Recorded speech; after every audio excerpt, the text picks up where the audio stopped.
Всем доброй ночи, друзья мои. Я сейчас проведу таки ритуал, но, наверное, мечта идиотов все-таки сбылась. Вы знаете, о чем я думала всегда? Вот расскажу случай из моей жизни, только один случай. Таких случаев было много. Когда человек, который меня обижал, избивался жутко где-то на другом конце планеты. Когда женщина, которая мне писала гадости, однажды так наказалась, я даже не знаю как, что звонила через какого-то своего духовного учителя, просила прощения. Ольга Дроздова, по-моему, ее звали. Или Орлова, честно, не помню, ВКонтакте. Потом она удалилась от страха. Он там полчаса пытался мне объяснить, что он какой-то община, я не могу понять, что за община. Я говорю, какая община? Община национальная, что вы имеете? Община магов. В общем, то есть она через него просила у меня прощения, поскольку, видимо, что-то случилось в ее жизни.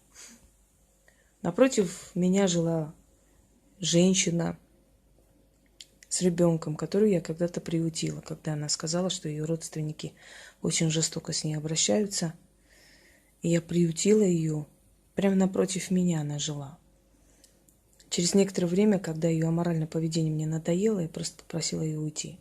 Потому что я очень не люблю, когда до 2 ночи начинает с мужиками какими-то общаться по телефону. Мне это надоедает. Я просто попросила ее уйти, поскольку я поняла, что таким режимом я ничего не смогу. Не буду подробности рассказывать, мы расстались. Нехорошо расстались, поскольку она сказала, что она давно в Москве, убраться должна я, но убралась она. И вот эта ее ненависть в течение нескольких лет, 3,5 года почти, этот человек меня замучила на сайтах, чего только не писала. И детьми торгую, и органами торгую, и чего я только не делала. Я долго-долго, очень долго терпела это все. В один момент я ее предупредила, она не поняла. Потом я как-то захожу домой, она не знала, что я дома, значит, на балконе разговаривает. Вот это самые ярые наши поклонники, они отслеживают просто все в нашей жизни.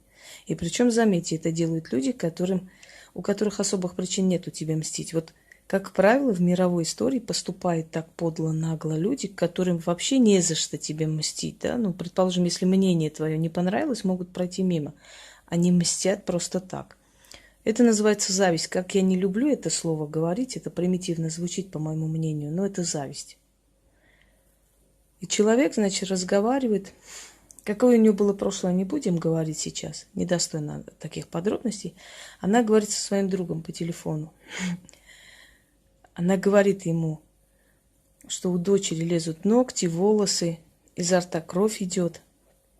И таким, знаете, криком: «Ты понимаешь, никогда такого не было, никогда! Она сатана, сатана!» Мне так стало смешно, я слушаю и думаю, ну насколько же ты идиотка, что ты не понимала изначально, с кем имеешь дело вообще. И последней каплей, вот заметьте, я терпела это 3 года с чем-то. Последней каплей просто стало то, что действительно она уехала отсюда, переехала. Мы с ней поспорили. Она сказала: ты отсюда уберешься. Я говорю: спорим, ты уберешься, я буду жить столько, сколько хочу, уеду, когда я захочу. И она уехала. Пришлось. Никто ее не специально не выгонял, ничего не делал. Просто пришлось ей убраться. Потом ей пришлось убраться вообще с Москвы. Когда она оказалась, как ей казалось, в безопасном расстоянии, она начала лить дерьмо. Вот это все гниль, которая ходит по интернету, это все мои старые новые враги. И это все вот это одни и те же вещи, которые нам очень знакомы, моим друзьям много лет назад уже прочитали это все, да, и снова выходит наружу. Мы же понимаем, откуда ветер дует, да. И она подумала, что она оказалась в безопасном расстоянии, начала мне трепать нервы этими вот, значит, создавая профили мои, моего сына и прочее. Вы представляете, вот святости, когда нет у человека. И я сказала ее тете, я сказала: пока я ее на инвалидное кресло не посажу, она не успокоится. Я просто вас предупреждаю, чтобы вы потом не обижались.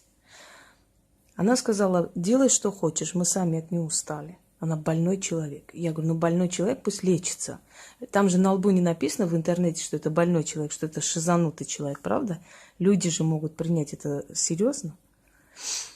И через некоторое время у нее началось такое гниение легких, что мать отсюда улетела, чтобы ее спасти. Вот сейчас она живет получеловеком. Получеловеком и больше не лезет на рожон. Но из-под тишка кто где-то чего-то там подкинет, вот именно отслеживает, живет моей жизнью, как все они. Я всегда думала, вот эти люди никогда не задумываются об этом. Вот даже человек адекватный, да, если даже не верит, скажем, что ты что-то можешь, предположить можно, ну, предположим, не верит. Хотя это люди, которые вчера только орали, что я очень сильная ведьма. Вот прям вчера. Но если предположить, что они не верят в мою силу, скажем так, что я что-то могу сделать, ладно уж, хрен с ними. Так ты даже к случайному человеку на улице подойти, такое не скажешь, если ты хотя бы где-то слышал, что этот человек чем-то таким занимается. Потому что внутри тебя будет некое самосохранение, да, ради своих детей ты это не сделаешь. Вы понимаете, почему мы говорим все время, ребята, не надо, мы можем вам очень жутко отомстить.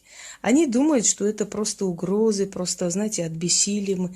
Нет, дорогие мои, в кавычках, не из-за бессилия, просто мы не хотим делать вам зло.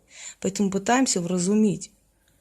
Я 100 раз говорила, ведьмы очень адекватные люди. Прежде чем что-то делать, они могут очень долго терпеть. Очень долго. Почему? Потому что они прекрасно знают, сколько сил и энергии нужно отдать ради одной порчи. Поэтому они не хотят расходовать свои силы понапрасну. И поэтому очень долго вас предупреждают, очень долго. Вы это принимаете за слабость, за бессилие, но вы очень неправы. Одна тоже так приняла за слабость, бессилие и лишилась своей карьеры, всего, что было у нее, и села возле разбитого корыта. Разорилась. И как бы там сейчас ни орали, ничего у нее уже не осталось, кроме воспоминаний о былом величии. Все ушли, правда? А помните, была порча? Меч среди врагов. Много чего еще было, помните? И все это сработало. Окружить врагами, когда сожрали, съели и прочее, прочее. Это же было все. И это же все сработало. Согласны со мной? Так как можно так легкомысленно относиться к такому человеку, как я? И я поняла одну вещь. Вот представьте, когда подходит к логову львицы, она сразу выпрыгивает? Нет. Она может зарычать. Она может оттуда зарычать, предупреждая. Почему? Потому что зверь тоже не хочет зря пострадать, и зверь тоже не хочет тратить свои силы понапрасну. Зверь, в отличие от человека, предпочитает мирно решить: отойдите от меня. Точно так же делает змея, шипит. Не подходите. Любое животное, любой зверь, он вначале предупреждает. И может долго терпеливо предупреждать. Но потом вы знаете, что случается с такими людьми, правда? И вот те, которые вот так ха-ха, хи-хи-хи вначале говорили, потом им было очень не до смеха. Почему мы долго говорим, не нужно нас доводить? Не потому, что мы не знаем, что делать и как сделать, потому что мы разумные люди. Мы хотим, чтобы вы, тупые создания, жили. Нам иногда бывает жалко, но я задумывалась над этим. Откуда, почему такие люди приходят в нашу жизнь? Да? Что хочет нам сказать сила? Я вам говорила, что нет проблем, есть новые возможности. Если в нашу жизнь приходят такие вещи, это может говорить только об одном, что нас тренируют. В нас создают злость и жестокость. Дорогие люди, вы нас делаете жестокими. Вы своими поступками, своими подлостями делаете нас жестокими. Вот сейчас я начинаю понимать тех тиранов, которые убивали до 7-го колена всех предателей. Вы знаете, насколько омерзительно, когда человек говорит сегодня одно, а завтра вдруг берет и говорит другое. Когда человек из разных аккаунтов пишет абсолютную ересь и ерунду. Вы считаете, что таким людям нужно проявлять милосердие, прощать, игнорить? Да, можно игнорить. Но если я буду полностью игнорировать, эти люди припишут это трусости. Но я не считаю нужным скрываться и переживать за это. Нет, я просто 100 раз сказала, вы можете нести любую ахинею, какую хотите. Можете говорить, что мои ритуалы – это переделанные русские ритуалы. Я не знаю, какой дегенерат поверит вам, что мольба к Гекате – это переделанный русский ритуал. И какой дегенерат поверит в то, что к реке Стикс – это переделанный ритуал, что снять проклятие матери, которой нигде не было, или проклятие отца, которого не было – это переделанный ритуал русский. Какой дегенерат поверит, что материнская защита, которую я дала и которая многим-многим помогла женщинам, или вернись живым, который начитывается на воду и плещется вслед сыну, который или служит, или работает в таких местах, где очень опасный труд, что это переделанный русский ритуал. Понимаете, говорить просто так можно что угодно. Вот любой гниде просто можно взять и говорить. Кто-нибудь предоставил какие-то чеки, кто-нибудь предоставил какие-то переписки, кто-нибудь что-нибудь предоставлял за столько времени? Нет, конечно. Люди, которые у меня любезничали на канале, пошли и начали лить дерьмо. Почему это происходит? Потому что, когда ты слишком становишься добрый, ты слишком много даришь, ты слишком много объясняешь, помогаешь, ведешь, напутствуешь, сила начинает думать, как бы тебя разозлить, как бы тебя ожесточить, чтобы ты поняла, что кроме добра ты должна еще зло делать тем людям, которые этого достойны. Потому что мы должны поддерживать равновесие в мире, во Вселенной. А поддерживать равновесие можно только задевая человека. Я сегодня буду делать ритуал на сожжение живьем детей моих врагов. Слышали? Понимаю, очень страшно звучит, очень ужасно звучит. Кто-то скажет, как же так можно, это же дети, как не жалко. Вы знаете, дорогие друзья, мне жалко моего ребенка, который когда-нибудь, может, случайно наткнется, ему придется прочитать о том, что его мать, оказывается, проститутка, здесь работает, что, оказывается, у ее матери гнилой был глаз, что, оказывается, всем сайтам собирали на ее операцию. Вы понимаете, что это за ужасающая вещь? Если бы мне попалось в этот момент вот это челюстя, не знаю, падшее это существо, я бы ее живем закопала. Почему? Потому что я у своих родителей рубля не взяла. Клянусь своим ребенком, ни у кого. Я рубль не взяла у своих родных. Они даже не знали о моей операции. Я после им сказала. И такая мразь сидит, говорит, мы всем сайтам собирали ей на операцию. Есть какие-нибудь доказательства, что кто-то мне на операцию собирал? Если ты, тварь, чавкая челюстями, можешь сидеть, читать такое, то ты последняя мразь на земле, и тебе нужно получить. Знаешь, что получить? Не тебе, а твоей внучке Лизеньке нужно это получить. И когда она будет умирать на твоих руках, когда она или живем сгорит, или сгорит от болезни, вот ты тогда вспомнишь про мой глаз и будешь смачно обсуждать. Одна обсуждала мой глаз и получила в глаз так, что мало не покажется. Все ее книги стали макулатурой. Все ее админы разбежались, все ее друзья ее предали. Ее сайт молчит, все стоит на своем месте, с горем пополам собирает народ, заманивая конфеткой, но ничего не выходит. Все, провал, закончилось. Твои два сыночка, ты думала, что я не найду? Я могу и без фотографий сделать, но с фотографией намного легче. Да, твоей Лизеньке очень идет красная кофта и красный телефончик, и вот это вот венок на голове. Прям ангелочек. Ангелочкам дорога в рай. Правильно? Да. Следующее, которое... Помните, как в фильме «За двумя зайцами», да?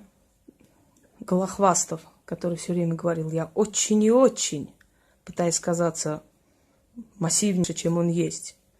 Вот то же самое, очень и очень счастлива. У меня муж и дети. У меня муж и дети. Так вот, я тогда пожелала, чтобы боги нас рассудили, а сегодня я делаю это. Вы в курсе того, кто такой был Молох? Молох – это тот бог, которого обходили стороной все боги от страха. Молох принимал в жертву детей. Живем кидали в огонь ему в пасть. Это было изваяние огромного бога, откуда выходил огонь, и кидали в огонь живого ребенка. Он всегда требует живых жертв. Так вот, я Молоху дала зарок. Я ему обещала, что я верну в мир его культ и расскажу о нем как можно больше, а взамен он заберет ваших детей в свою пасть. Вы знаете, как важно для богов, чтобы кто-то захотел стать их посредником, чтобы кто-то обновил их культ. Они за это готовы на очень многое. Они готовы этим, то есть за это дать многое. Мы с ним заключаем договор. И в скором времени он заберет ваших детей. А как заберет? Живем ли они, сгорят и будут кричать жутким криком? Или будут гореть от болезней? Я сказала и говорю еще раз. Назвать меня проституткой может самая тупая особь на земле. Потому что у меня абсолютно другой ум, другие мозги и возможности. Я могу заработать себе на жизнь прекрасно, абсолютно не думая о таком ремесле. Женщин такого ремесла я очень жалею. Я их не презираю, не ненавижу, я жалею их. Но я считаю, что в жизни есть выход всегда, и можно заработать своим умом и своей головой, если развиваться. А как они зарабатывают, это их дело. Я абсолютно не считаю нужным обсуждать их. У каждого своя судьба. Назвали и назвали. Но вот посмеялись над дебилками и отошли.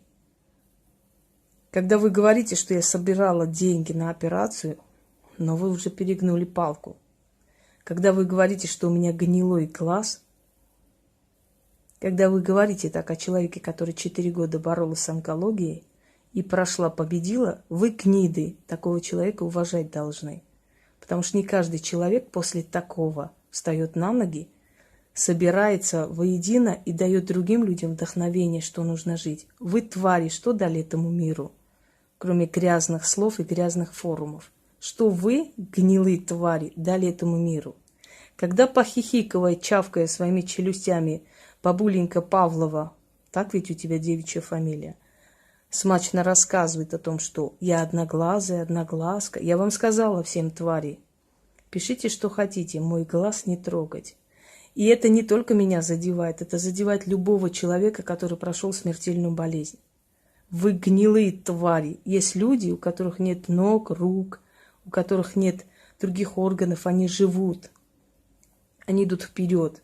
Есть парень, у которого вообще нет конечностей, он по всему миру ездит с лекциями, и после него хочется жить людям. Вы над кем смеетесь, твари? Неполноценные это вы. Вы моральные уроды, понимаете? Потому что ни одна женщина не будет смеяться над этим, у которой есть дети. Вы называете себя русскими. У русских женщин есть широта души, у них есть душа, у них есть сострадание, они даже врагам приносили хлеб. Какие ж вы русские, мрази, вы не русские. Не надо пачкать это имя. Вы к русским никаким боком не относитесь. И никогда не относились. Вы сами себе пишете истории и читаете с интернета. Скотоподобные существа. Как же может ведьма, которая историк, разве она будет ведьмой? Будет ведьмой, тварь. Потому что любая ведьма хочет развивать в себе навык еще больше и больше. Кто тебе сказал, что ведьма это только та, которая колдует, больше ничего не умеет в этой жизни? У нас знаете, сколько профессий? Вы знаете, в скольких сферах мы работали и поднимались? Впрочем, это уже не важно. Молох – это тот бог, которого обходили стороной боги от страха перед ним. Это настолько свирепый бог, что вам и не снилось. Вы можете хихикать. Если у вас... Вы действительно животные, конечно, вам не жаль своих детей. Вы говорите мне, не жаль детей. А вам не жаль своих детей? Обычного человека на улице обзовешь одноглазым, безглазым и прочее, будешь хихикать над ее болью и болезнью, которую она прошла. И этот человек тебя проклянет, и все равно сбудется, и все равно ты ответишь за это. А вы говорите, кому эти слова? Мне? Твари. Прекрасно. Значит, вам срать на Лизочку, Олечку и так далее. Раз вам на своих детей чихать, почему я должна о них беспокоиться? Я еще раз вам говорю, я беспокоюсь о своем ребенке, который будет у таких гнид, как вы, это читать. Впрочем, хорошо, что вы есть. На вас можно испробовать такие отличные порчи, которые потом практикам очень сильно пригодятся. Дорогие мои друзья, я же вам говорила 100 раз, без порчи нам никак. Пока мы не заставим жариться их в душе, пока они не завоют, пока они не будут хоронить своих детей, пока они не будут склоняться над их гробами и бить ее по голове за то, что вы сделали, ни одна тварь не поумнеет.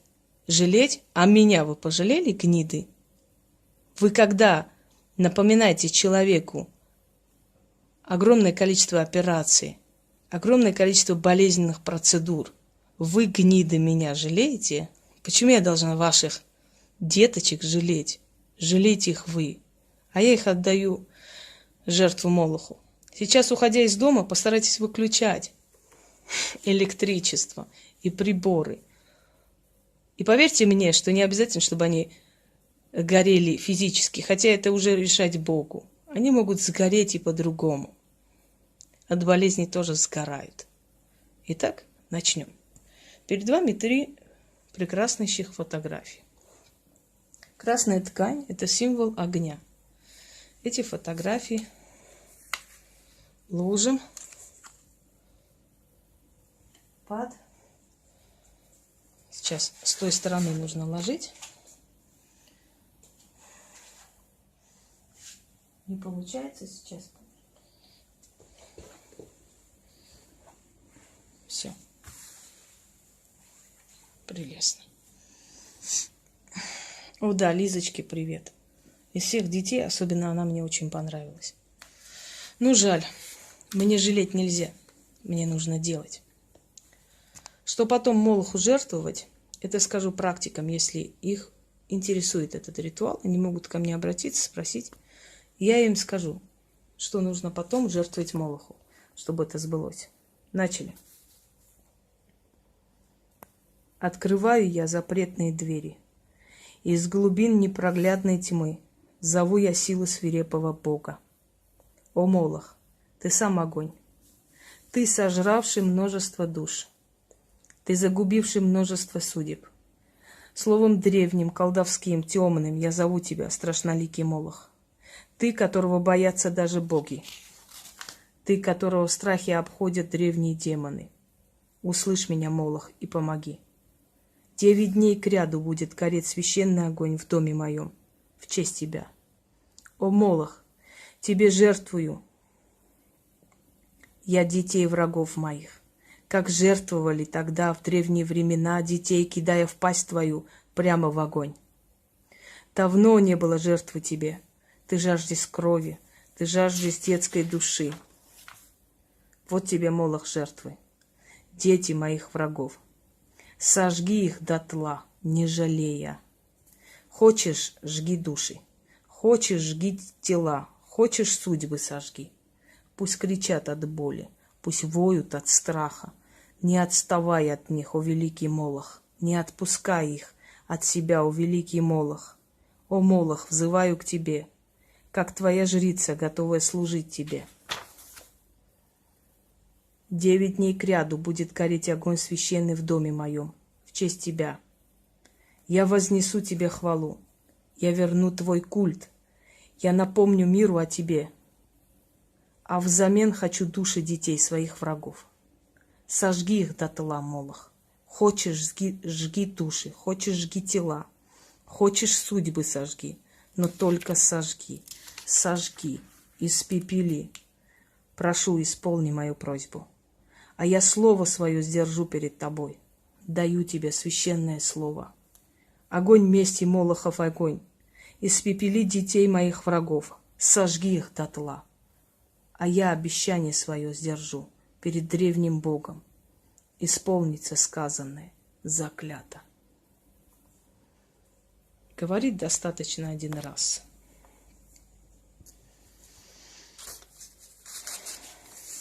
А что будет потом, увидим. Кто-то когда-то тоже смеялся и досмеялся. очень сильно досмеялся. И запомните одну вещь. Нас жестокими и бессердечными делаете вы, твари. Вы делаете нас такими, чтобы мы потом никого не жалели. Мы очень долго предупреждаем, объясняем и пытаемся привести в чувство. Но я думаю, что сгоревшие тела ваших детей вас в чувство точно приведут. Удачи вам, однако.